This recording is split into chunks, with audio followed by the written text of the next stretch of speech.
नमस्कार दोस्तों, आप सभी का स्वागत है आपके अपने YouTube चैनल मैथ सर्कल में। दोस्तों आज का जो हमारा कॉन्सेप्ट रहेगा वो है साधारण ब्याज यानी कि एसआई से रहेगा। आज के इस वीडियो में दोस्तों हम सीखेंगे कि साधारण ब्याज क्या होता है और साधारण ब्याज को कैसे ज्ञात किया जाता है और साथ ही मिश्र धन को कैसे ज्ञात किया जाता है। ये सब दोस्तों आज के इस वीडियो में सीखेंगे, इसलिए इस वीडियो को पूरा जरूर देखिएगा। दोस्तों मैंने आपके सामने सवाल लिखा है और इसी सवाल के माध्यम से हम सीखेंगे कि साधारण ब्याज को कैसे ज्ञात किया जाता है। दोस्तों ये सवाल करने से पहले मैं आपको कुछ शब्दावली बता देता हूं जो कि साधारण ब्याज से जुड़ी हुई है और जिनको जानना बहुत ही जरूरी है। तो देखिए दोस्तों, मैंने आपके सामने कुछ परिभाषाएं लिखी हैं और यही परिभाषाएं दोस्तों इस सवाल में हमारे काम आएगी, यानी कि साधारण ब्याज के जो कॉन्सेप्ट होता है उसमें काम आती है। देखिए दोस्तों, उधार दी गई या उधार ली गई जो राशि होती है, यानी कि जो पैसे हम या जो धन हम उधार देते हैं या उधार लेते हैं, उस धन को दोस्तों क्या कहा जाता है? मूलधन कहा जाता है। मूलधन का मतलब प्रिंसिपल, पी का मतलब प्रिंसिपल होता है और इसको दोस्तों क्या कहेंगे? मूलधन कहेंगे। ठीक है। एक साल में 100 रुपए पर लगने वाला जो ब्याज होता है वो दोस्तों क्या कहलाता है? आपका दर कहलाता है, यानी कि आर, रेट परसेंट आप कह सकते हैं। एक साल पर 100 रुपए पर लगने वाला ब्याज, याद रखना आपको दोस्तों, जो दर है वो हमेशा सालाना होगी, यानी कि पर ईयर होगी। ठीक है, यानी कि एक साल में लगेगी। अब दोस्तों अगली जो हमारी परिभाषा है वो क्या है? समय की अवधि जिस तक राशि दी गई या ली गई है। ठीक है, वो अवधि यानी कि वो समय अंतराल, जिस समय अंतराल में आपने कोई राशि दी है या फिर कोई राशि उधार ली है या दी है, वो समय अंतराल दोस्तों क्या कहलाएगा? समय कहलाएगा, यानी कि टाइम टी कहलाएगा। यहाँ पर मूलधन पर लगने वाला जो किराया है वो दोस्तों क्या कहलाएगा? ब्याज कहलाएगा। ठीक है नहीं, जैसे हम किसी रूम पर किराए पर रहते हैं तो हमें किराया देना पड़ता है मकान मालिक को। इसी प्रकार दोस्तों जिससे हम पैसे उधार लाते हैं उसको भी उस पैसे यानी कि उस मूलधन का किराया देना पड़ता है। उसी किराए को दोस्तों यहाँ पर क्या कहा जाएगा? ब्याज कहा जाएगा। ठीक है नहीं।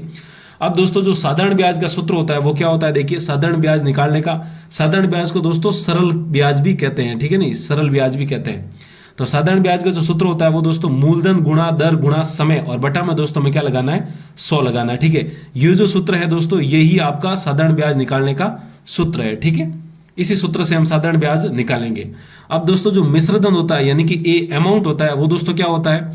जितना धन उधार लाया था यानी कि मूलधन और उस मूलधन पर लगने वाला जो ब्याज है उन दोनों को दोस्तों मिलाते हैं, यानी कि उन दोनों राशि को जब जोड़ते हैं तो वो जो राशि आती है जोड़ने के बाद वो दोस्तों क्या कहलाता है? मिश्र धन कहलाता है। ठीक है, तो ये होती है साधारण ब्याज से जुड़ी हुई कुछ शब्दावलियां।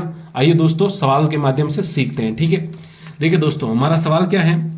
3500 रुपये 8% वार्षिक साधारण, याद रखिए वार्षिक है यानी कि एक सालाना है, वार्षिक साधारण ब्याज की दर से उधार दिए गए हैं। 2 वर्ष बाद कितना ब्याज तथा मिश्र धन देय होगा, यानी कि 2 वर्ष बाद इस राशि का 8% वार्षिक दर से कितना साधारण ब्याज। यहाँ पर देखिए दोस्तों साधारण ब्याज नाम लिखा है, यदि ब्याज लिखा है यहाँ पे साधारण ब्याज लिखा है, दोनों का मतलब दोस्तों एक ही है, साधारण ब्याज ही होगा। ठीक है, और दोस्तों हमें मिश्र धन भी ज्ञात करना है। ठीक है, तो दोस्तों तो यहाँ पर आप देख सकते हैं 3500 रुपये यहाँ पर 8% वार्षिक साधारण ब्याज की दर से उधार दी गई है। ठीक है, अभी मैंने बताया जो राशि हमें उधार दी जाती है वही राशि दोस्तों क्या कहलाती है? मूलधन कहलाती है। तो यहाँ पर जो हमारा मूलधन होगा दोस्तों, तो लिखेंगे यहाँ पर मूलधन। ठीक है, मूलधन यानी कि प्रिंसिपल पी लिखेंगे, वो कितना है दोस्तों? 3500 रुपये। तो यहाँ पर लिखेंगे 3500। ठीक है, 3500 रुपये। अब दोस्तों जो हमारी दर यानी कि एक साल पर 100 रुपये पर लगने वाला जो ब्याज है वो दोस्तों कितना है? 8 रुपये है, यानी कि सालाना जो दर है वो कितनी है? 8% है। ठीक है, तो यहाँ पर दोस्तों हम लिखेंगे दर यानी कि रेट प्रतिशत, वो दोस्तों कितनी है? आर का मान कितना है? 8%, वो भी कितनी है दोस्तों? सालाना। ध्यान रखिएगा यहाँ पर पीछे वार्षिक लिखा हुआ है। ठीक है, अब दोस्तों हमारे जो समय अंतराल है वो कितना दिया गया है? 2 वर्ष दिया गया है। ठीक है, तो यहाँ पर हम दोस्तों क्या लिखेंगे? समय। समय यानी कि दोस्तों क्या हो जाएगा? टी, और बराबर में कितना है दोस्तों? 2 वर्ष है। ठीक है, तो यहाँ पर लिखेंगे 2 वर्ष। ठीक है, अब दोस्तों हमें यहाँ पर कितना ब्याज दे होगा, यानी कि हमें ब्याज पूछा है। ब्याज का मतलब दोस्तों साधारण ब्याज पूछा है, और मैंने अभी आपको बताया साधारण ब्याज निकालने का जो सूत्र होता है वो दोस्तों क्या होता है? देखिए, मूलधन गुणा दर गुणा समय और बटा में 100 लगाना। ठीक है दोस्तों, ये सूत्र मैं वापस लिख देता हूं ताकि आपको आसानी से याद हो जाए। ठीक है, और समझ भी आ जाए। तो मैं यहां पर लिखूंगा दोस्तों साधारण ब्याज। ठीक है, साधारण ब्याज बराबर दोस्तों क्या हो जाएगा? मूलधन गुणा दर गुणा दोस्तों समय और बटा में दोस्तों क्या हो जाएगा? 100 हो जाएगा। ठीक है, तो इसी सूत्र का इस्तेमाल करके हम दोस्तों साधारण ब्याज निकालेंगे, यानी कि ब्याज निकालेंगे। देखिए मूलधन जो हमारा है वो दोस्तों कितना? 3500। तो यहां पर लिखेंगे 3500 गुणा दर। दर दोस्तों कितना है 8%, यानी कि यहाँ पर लिखेंगे 8, ठीक है। 8% मत लिखना, सिर्फ 8 लिखना, ठीक है। उस प्रतिशत का दोस्तों हमने 100 लगा दिया है। गुणा दोस्तों समय, समय कितना है 2, तो लिखेंगे 2, और बटा में दोस्तों क्या लिखना है आपको 100 लिखना है, तो यहाँ पर लिख देंगे 100, ठीक है। अब दोस्तों इसको सरल कर देते हैं, तो ध्यान दीजिए ये 2 जीरो से ये 2 जीरो दोस्तों कट जाएंगे, ठीक है। यानी कि नीचे 1 बन गया है, यानी कि 1 बचा है। 100 का भाग 100 में 1 बार, और 3500 में दोस्तों 35 बार, ठीक है। अब जो हमारा फाइनल बचा है वो क्या बचा है 35 गुणा 8 गुणा 2, 8 गुणा 2। अब दोस्तों इन तीनों को हम गुणा कर लेते हैं, तो ध्यान दीजिए, देखिए 35 को 2 से गुणा करेंगे तो 35 गुणा 2 दोस्तों कितना हो जाएगा 70, और 70 गुणा 8, अब 70 को 8 से गुणा करेंगे तो दोस्तों 8 70 कितना हो जाएगा, यानी कि 56, या 7 को 8 से गुणा करिए, या 8 को 7 से गुणा करिए 56, और पीछे ये दोस्तों जीरो, तो ये जीरो लगा देंगे, और ये दोस्तों क्या है रुपए हैं, तो यानी कि आप कह सकते हैं 560 रुपये हमारा क्या होगा दोस्तों साधारण ब्याज होगा, ठीक है। 3500 रुपये पर 8% वार्षिक दर से 2 वर्ष का जो साधारण ब्याज होगा, यानी कि ब्याज होगा, वो दोस्तों कितना होगा 560 रुपये होगा, ठीक है।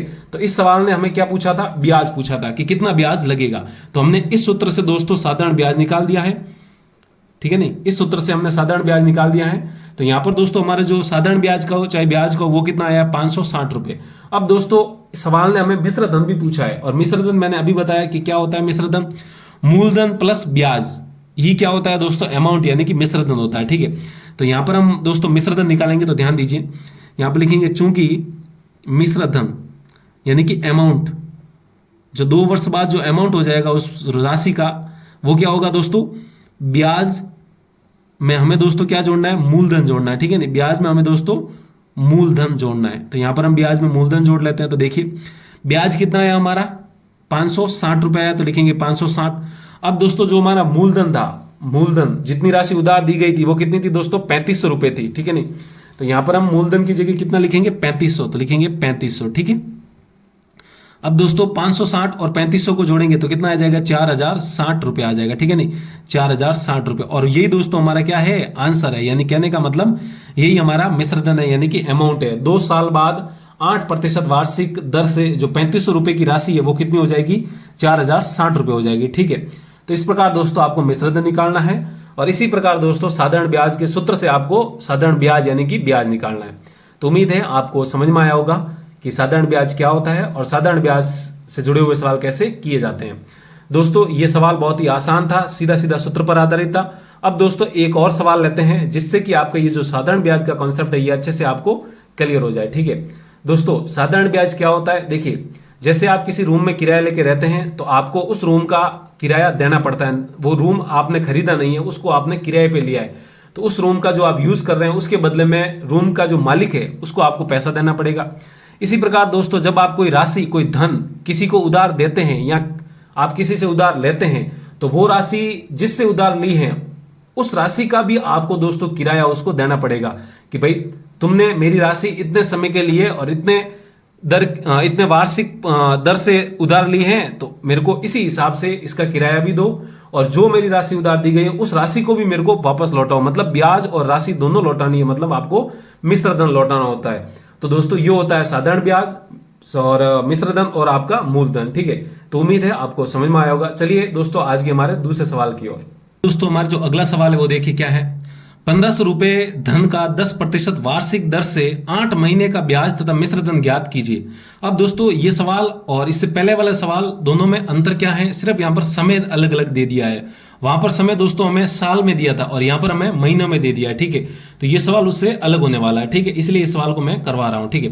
देखिए दोस्तों कभी कभी आपको सालाना की जगह आपको महीने का ब्याज निकालना पड़ जाता है, तो इसलिए मैंने दोस्तों ये महीने वाला सवाल लिया है। तो देखिए यहाँ पर हमें 1500 रुपये धन का, तो यानी कि आपके पास जो मूलधन होगा, यानी कि जो राशि आपने उधार ली या किसी को दी है वो मूलधन यानी कि प्रिंसिपल पी वो कितना है दोस्तों यहाँ पर 1500 रुपये, तो हम यहाँ पर लिखेंगे 1500 रुपये, ठीक है, मूलधन।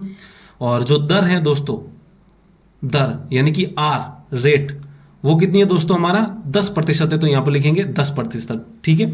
और जो हमें समय दिया गया है यहाँ पर देखिए दोस्तों समय जो है वो t बराबर कितना दिया है दोस्तों 8 महीने दिया है हमें, कितना दिया है 8 महीने। लेकिन दोस्तों देखिए मैंने आपको अभी बताया जो ये हमें दर दी गई है वो दोस्तों वार्षिक दी गई है, हमें मंथली नहीं दी गई है, देखिए। और मैंने आपको बताया था कि दर क्या होता है दोस्तों, देखिए दर 1 साल में 100 रुपये पर लगने वाला ब्याज, ठीक है। देखिए ध्यान से देखिए क्या है, 1 साल में, ठीक है, जबकि हमें यहाँ पर समय कितना दिया है दोस्तों, 8 महीने दिया है। यदि हमें देखिए पहले वाले सवाल में 2 साल 3 साल जितना भी अगर दे दिया जाता है तो आप क्या करते हैं, सीधा गुणा कर लेते हैं, ठीक है। लेकिन यहाँ पर तो समय ही महीने में दे दिया, साल में दिया हुआ नहीं है। तो दोस्तों हम क्या करेंगे, इनको साल में बदलेंगे।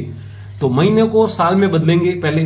तो देखिए इसको साल में बदलने के लिए दोस्तों हम क्या करेंगे, 1 साल में कितने महीने होते हैं, 12, तो हम 12 का भाग लगा देंगे। याद रखना है आपको, महीने जो जितने भी महीने दिए होते हैं उन महीनों को आपको अगर साल में बदलना है तो आप 12 का भाग लगाएंगे। जैसे मान लीजिए 24 महीने दिए हुए हैं, तो 24 में अगर 12 का भाग लगाएंगे तो 24/12 दोस्तों 2 बार, यानी कि 2 साल, और 24 महीने में 2 साल ही होते हैं। इसी प्रकार दोस्तों 8 महीने में साल निकालने, तो 8 में आपको दोस्तों 12 का भाग लगाना है, ठीक है। और जब आप इसको सरल करेंगे तो दोस्तों देखिए 4 का भाग ऊपर जा रहा है 2 बार और नीचे जा रहा है 3 बार, ठीक है। यानी कि आप कह सकते हैं 2/3 साल हो जाएगा जो हमारी समय अवधि, यानी कि जो हमारा समय होगा टी, ठीक है। अब देखिए दोस्तों मूलधन है रुपए में, दर दी हुई है वार्षिक, याद रखना वार्षिक है इसलिए हमने ये साल में निकाला है, ठीक है। वार्षिक का मतलब सालाना, 1 साल का, और जो समय है हमारा टी वो कितना है दोस्तों, 2/3 साल आ गया। अब दोस्तों हमें यहाँ पर ब्याज पूछा गया है और मिश्रधन, तो हम सीधा सीधा साधारण ब्याज का सूत्र लगा लेंगे दोस्तों। चूंकि हम जानते हैं जो साधारण ब्याज होता है, SI साधारण ब्याज, वो दोस्तों कितना होता है, मूलधन गुणा दर गुणा समय, और बट्टा में दोस्तों हम 100 का भाग लगाते हैं, तो यहाँ पर लिखेंगे बट्टा में 100, ठीक है। तो बराबर मूलधन। अब दोस्तों हमें यहाँ पर मूलधन कितना दिया गया है, 1500, तो लिखेंगे 1500, देखिए यहाँ पर लिखेंगे 1500 गुणा दर, दर कितनी है दोस्तों 10% वार्षिक, तो लिखेंगे वार्षिक यानी कि 10 गुणा, आपको प्रतिशत का चिन्ह नहीं लगाना है, प्रतिशत का चिन्ह हटाया है और तभी तो बट्टा में दोस्तों सूत्र में 100 आया है।